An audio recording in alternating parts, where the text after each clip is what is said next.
they just got caught red-handed, under oath, lying to the Senate and trying to cover it up. If you think the people in charge of our nation's history should be honest and unbiased, wait until you see this. Or in my personal capacity. No. I asked you, would you give all public posts that you had made on Twitter? You said no, effectively, and you said that your Twitter posts consisted of mystery novels, events at the White House Historical Association, Pittsburgh sports teams, travels, and my dog. And you just told me now under oath that you stood by that. So now let's talk about your Twitter posts. On February 18th, 2022, you posted bemoaning the fact that mask requirements for children under the age of 5, one of whom I happen to have, by the way, have been dropped. Is that a post about your dog or sports teams?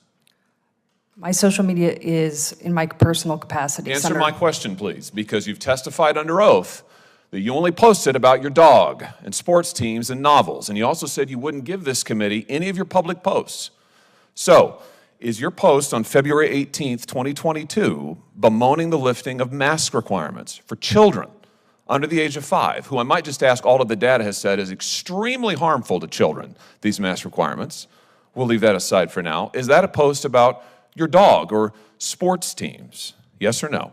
My social media is in my personal capacity, Senator. Yes or no, Ms. Shogan? You are under oath before this committee, and I have to say, you have placed this issue squarely in record by repeatedly refusing to answer. Yes or no? My social media is in my personal capacity, Senator. So you're not answering my question. Let's talk about another post. 26th of May, 2022. You talk about an assault weapons ban, retweet a post, ban assault weapons now. Say you agree with this idea that you have to be a certain age to buy so-called assault weapons in America. Is that a post about sports teams or your dog or mystery novels? My social media is in my personal capacity, Senator. What about the post on January 5th of 2021 in which you say that Ted Cruz ought to stay in his own lane and not worry about what's going on in Pittsburgh? This is a reference, I think, to questions he had about the certification of the last election. Is that a post about your dog or sports teams or mystery novels? My social media is in my personal capacity, Senator. What about the post, you remember December 10th, 2020, where you said that you were hoping that President Trump would have his vetoes overridden, and you agreed with the post that he was a weak policy president? Is that a post about your dog or sports teams or mystery novels?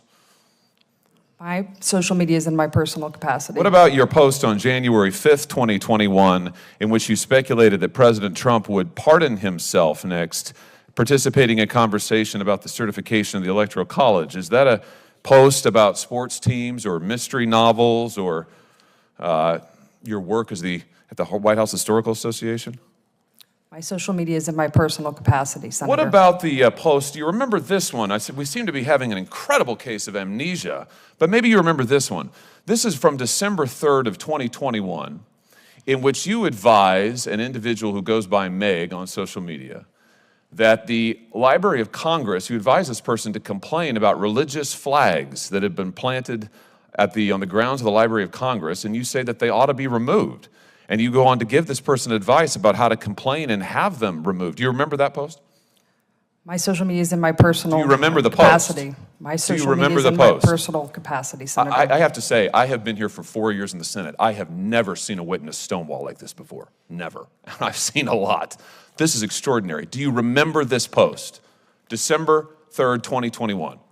My social media is in my personal capacity, Senator. I mean, this is unbelievable. And you want to be the archivist of the United States. You lied to us under oath. Welcome back to Jace Manhwa.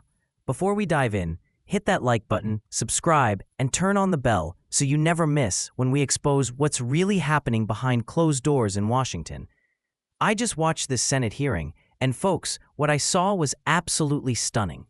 A nominee for Archivist of the United States, Dr. Shogun, sat in front of Congress and flat-out stonewalled every single question about her past social media posts. This is someone who's supposed to safeguard the nation's history and preserve it honestly, and yet she couldn't even tell the truth about her own Twitter history. Let me break it down. Under oath, she claimed her public posts were only about mystery novels, the White House Historical Association, Pittsburgh sports, her dog, and her travels.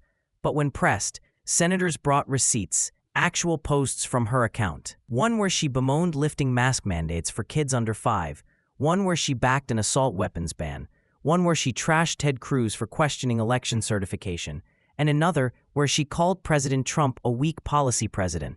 That's not neutral. That's deeply political. And it gets worse. She gave someone advice on how to get religious flags removed from the Library of Congress grounds. That's not just political. That's actively hostile to faith. And it runs directly against Supreme Court precedent. When asked about it, she ducked, dodged, and repeated the same rehearsed line. My social media is in my personal capacity. Over and over. No real answers. No accountability. This matters because the archivist isn't just a paper pusher. They oversee the nation's records, our history, the foundation of what future generations will be taught. And if the person in charge of that can't even be honest about her own record, how can we trust her to be honest with America's? We need people in these roles who love this country, who respect the Constitution, and who won't inject their personal political bias into how our history is preserved. The senator was absolutely right to call this out. What we just saw wasn't confidence-inspiring. It was arrogance, evasion, and frankly, dishonesty. If this is the level of integrity we're getting from Biden's nominees, it's no wonder our institutions are crumbling. This isn't about partisanship, it's about protecting the truth. And if we can't trust our archivist to tell it, then we're in serious trouble. Thanks for watching. If you're tired of the double standards and the corruption, make sure to like this video, subscribe to Jace Manhwa, and share it so more people see what's really going on. Let's stand up for truth, accountability, in America.